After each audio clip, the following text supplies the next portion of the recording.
Paano mahuli? Mahuling nakapatong?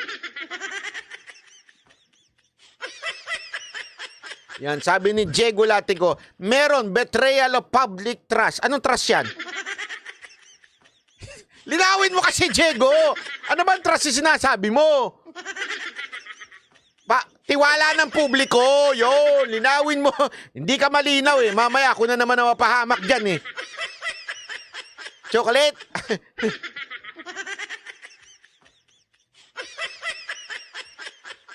Yan, moral ascendancy. Ascendancy.